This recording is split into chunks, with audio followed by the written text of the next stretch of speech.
السلام علیکم ورحمۃ اللہ وبرکاتہ۔ آج میں ایک ویڈیو لے کے آیا ہوں جو کہ مولانا پیر ذوالفقار نقشبندی دامت برکاتہ کا ہے۔ انہوں نے اپنی زندگی کے بارے میں بتایا ہے کہ آپ صلی اللہ علیہ وسلم کی زیارت کیسی کرنی چاہیے۔ ہمیں اپنے عمل کو ٹھیک کرنا چاہیے، اپنی نظروں کو ٹھیک کرنا چاہیے، اپنی بد عملیوں کو ٹھیک کرنا چاہیے، اپنی بد نگاہوں کو نیک کرنا چاہیے اور پرہیزگاری اختیار کرنی چاہیے، تب جا کر اللہ کے رسول کی کہیں زیارت ہوگی۔ تو انہوں نے بتایا کہ کس طرح اللہ کے رسول کی زیارت کی جا سکتی ہے۔ تو اگر آپ ہمارے چینل پہ نئے ہیں تو چینل کو سبسکرائب کریے، بیل آئیکن پر کلک کریے تاکہ ہمارا نوٹیفیکیشن آپ تک جلد سے جلد پہنچ سکے، اور کمنٹ بھی کریے اور شیئر بھی کریے، ہماری اسلامک ریئیکٹس کو سپورٹ کریے۔ تو آئیے اس ویڈیو کو ہم دیکھتے ہیں۔ کیونکہ پاکی ناپاکی میں ہمارا اتنا دھیان نہیں ہوتا، اس لیے پھر ہمیں نبی علیہ السلام کی زیارت نہیں ہوتی۔ بہت سارے لوگ یہ کویسچن پوچھتے ہیں کہ جی اتنے سالوں سے ہم کوشش کر رہے ہیں کہ ہمیں نبی علیہ السلام کی زیارت نصیب ہو، مگر نہیں ہوتی۔ عام طور پہ جو ہم نے بزرگوں سے سنا ہے اس کی دو وجوہات ہوتی ہے، ایک نگاہ ناپاک ہوتی ہے اور ایک بدن یا کپڑے ناپاک ہوتے ہیں، جس کی وجہ سے زیارت سے محروم ہو جاتے ہیں۔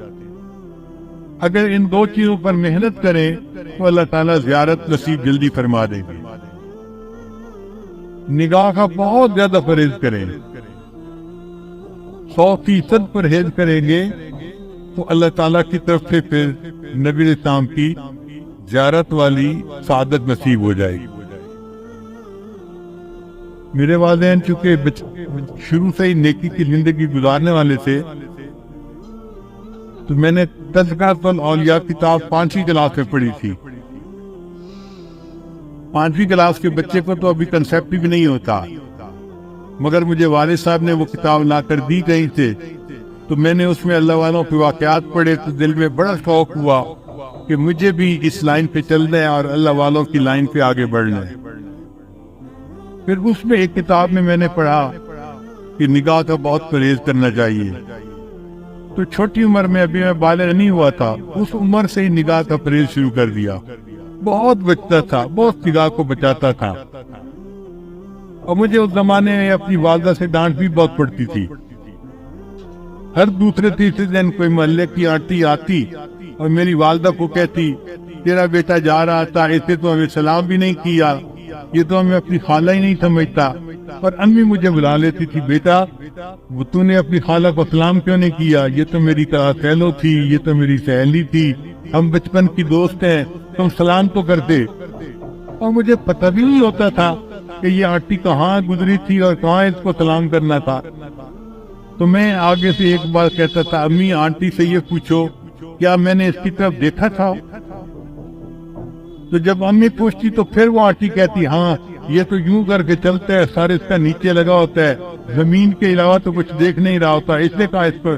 میں نے کہا امی مجھے یہ بھی نہیں پتا میرے پاس سے مرد گزرا ہے یا عورت گزری ہے، میں کس کو سلام کرتا؟ تب جا کے میری جان چھوٹتی تھی۔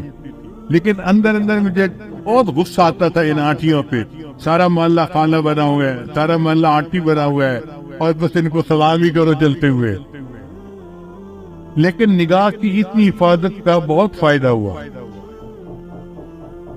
مجھے آتے جاتے جوتوں کی آواز سے پتہ چلتا تھا کہ قریب سے کون گزر رہا ہے۔